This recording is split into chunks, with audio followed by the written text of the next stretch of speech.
Suatu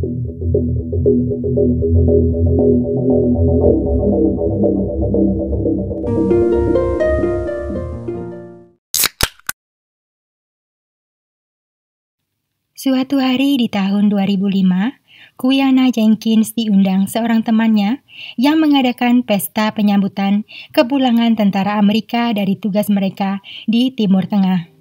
Sejujurnya, Quiana enggan datang ke acara berbau militer, apalagi saat itu dia sedang sibuk mempersiapkan diri untuk ujian. Namun, Quiana yang terkenal baik hati tidak mau mengecewakan temannya.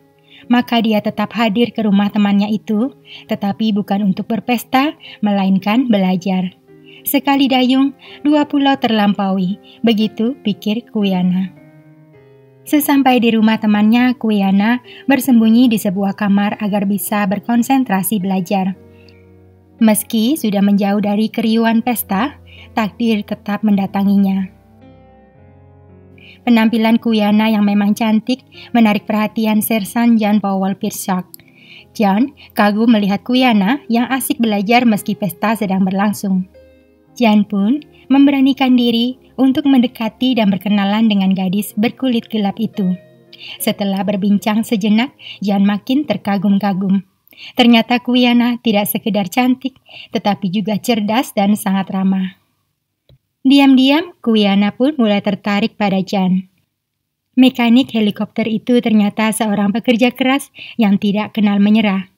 Setelah pesta itu, keduanya tetap menjalin komunikasi dan tak lama mereka resmi menjadi sepasang kekasih. Quiana rela menjalani hubungan jarak jauh dan setia menanti kepulangan John yang kembali ditugaskan ke Timur Tengah. Ketika John kembali ke Amerika, dia menyatakan niatnya untuk menikahi Quiana. Dia sangat mencintai kekasihnya dan tidak mau kehilangan bila harus bertugas kembali. Quiana menyampaikan niat kekasihnya itu kepada kedua orang tuanya. Meski merestui, tetapi orang tua Quiana mengkhawatirkan perbedaan di antara putri mereka dan John. Quiana adalah seorang gadis keturunan Afrika Amerika, sedangkan John terlahir dari keluarga imigran Polandia yang berdarah Eropa. Pada masa itu, masih jarang ada pernikahan campuran. Ayah Quiana takut perbedaan mereka akan menjadi kendala di kemudian hari. Meski demikian, John dan Quiana berhasil meyakinkan kedua keluarga mereka bahwa cinta mereka sanggup mengatasi perbedaan.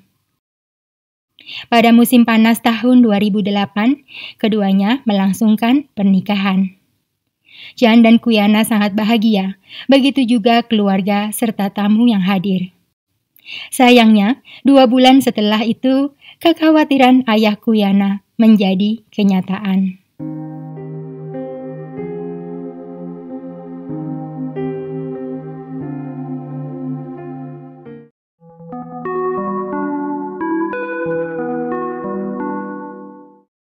Setelah resmi sebagai suami istri, John memboyong Quiana pindah ke perumahan militer yang ada di Winchester, California. Lokasinya strategis, dekat dengan markas militer Pendleton di mana John bertugas dan tidak jauh dari tempat penitipan anak di mana Quiana bekerja. Suasana bulan madu masih mewarnai rumah tangga muda itu. Keduanya begitu bahagia dan penuh semangat menjalani hari-hari ke depan sebagai suami istri. John dan Quiana bahkan belum sempat menata rumah baru mereka. Kardus berisi barang-barang yang dibawa saat pindahan belum selesai dibongkar. Sayangnya, tragedi mengerikan itu keburu terjadi. Pada malam tanggal 15 Oktober tahun 2008, John dan Quiana yang sedang asik membongkar kardus mendengar ketukan di pintu. John kemudian membuka pintu dan langsung terkejut melihat siapa yang datang. 4 orang berpakaian serba hitam dengan wajah yang tertutup. Salah satu menodongkan senpi ke arah John hingga terpaksa membuka pintu bagi mereka. Ke-4 orang misterius itu kemudian masuk ke dalam rumah dan langsung menjalankan aksi mereka. Kedua pasangan muda pemilik rumah digiring ke ruang tamu. Jan dan Quiana hanya bisa pasrah dan menuruti semua kemauan mereka. Jan sempat melawan dan berusaha memohon belas kasihan, tetapi malah kena bogeman. Setelah itu, Quiana digiring ke ruangan terpisah oleh salah satu dari mereka.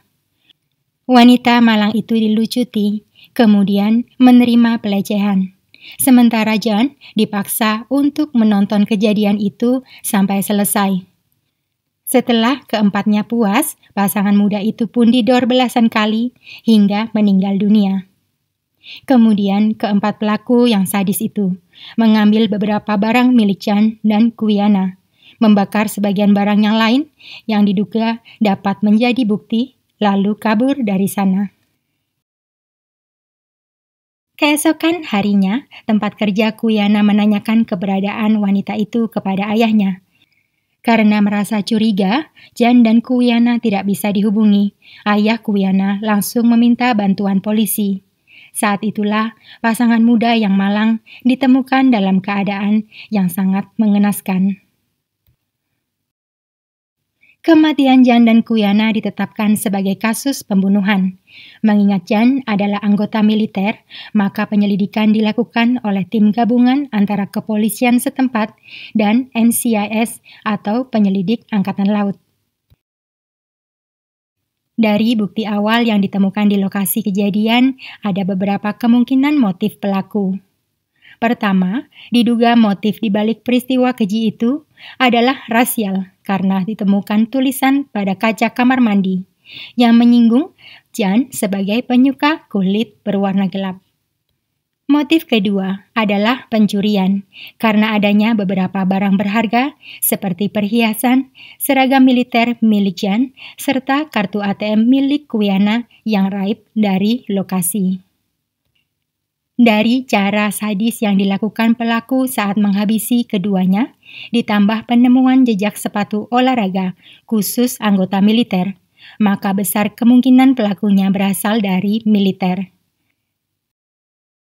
Satu persatu anggota Kesatuan Mekanik Helikopter di mana Jan bergabung dimintai keterangannya. Salah seorang dari mereka mengetahui bahwa Jan sempat pernah cekcok dengan salah satu juniornya, yaitu Kopral muda Tyrone Miller.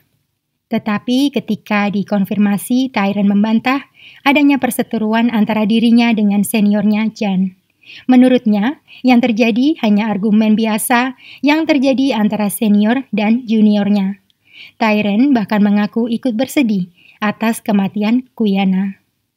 Saat itu, tim investigasi menemukan jalan buntu. Mereka belum berhasil mengaitkan barang bukti atau kesaksian dengan siapapun.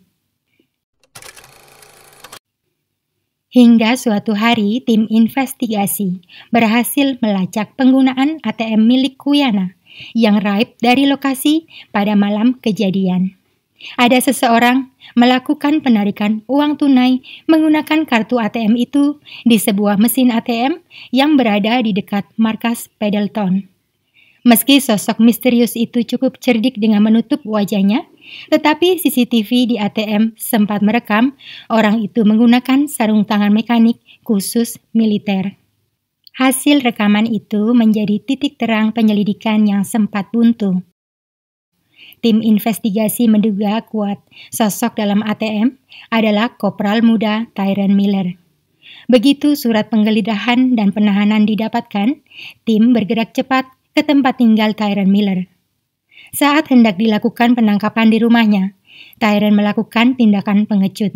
Dia memakai putranya yang masih kecil sebagai perisai meski akhirnya berhasil diamankan. Di dalam rumah Tyrone ditemukan sejumlah perhiasan milik Quiana dan Jan, seragam militer milik Jan, serta sepatu militer yang dipakai Tyrone dalam aksinya. Setelah diinterogasi selama berjam-jam, akhirnya Tyrone menyerah. Dia mengaku sebagai pelaku dan memberikan 3 nama anggota militer yang terlibat bersamanya. Mereka adalah Kopral muda Emrys John, Kopral muda Kesaun Sykes, prajurit Kevin Darnell Cox. Sedangkan kartu ATM milik Quiana ditemukan kemudian di rumah Kopral Emrys John. Keempat pelaku memiliki satu kesamaan. Mereka adalah anggota militer yang berdarah Afrika Amerika. Ironisnya, aksi yang dilakukan keempat anggota gerombolan itu bukan pertama kali. Mereka sudah sering melakukan tindakan perampokan di area perumahan militer, namun tidak pernah tertangkap. Setelah proses penyelidikan selesai, disimpulkan bahwa motif rasial tidaklah terbukti, meskipun keempat pelaku berdarah Afrika Amerika. Namun, alasan berbau rasial sengaja digunakan pelaku untuk mengecoh tim investigasi. Selain itu, ada pengakuan dari Tyrone Miller bahwa dia menyimpan sakit hati terhadap Jan karena performa kinerjanya dinilai jelek oleh seniornya itu. Dalam persidangan awal yang diadakan pada tanggal 12 Agustus tahun 2009, salah satu terdakwa, Kesaun Sykes, berulah. Di tengah persidangan Kesaun, tiba-tiba BAK di hadapan semua orang dan berceloteh layaknya orang gila.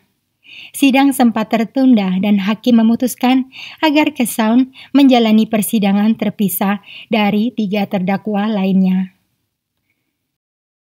Setelah itu, 3 terdakwa lain juga berulah dengan memberikan keterangan yang berbeda dari BAP.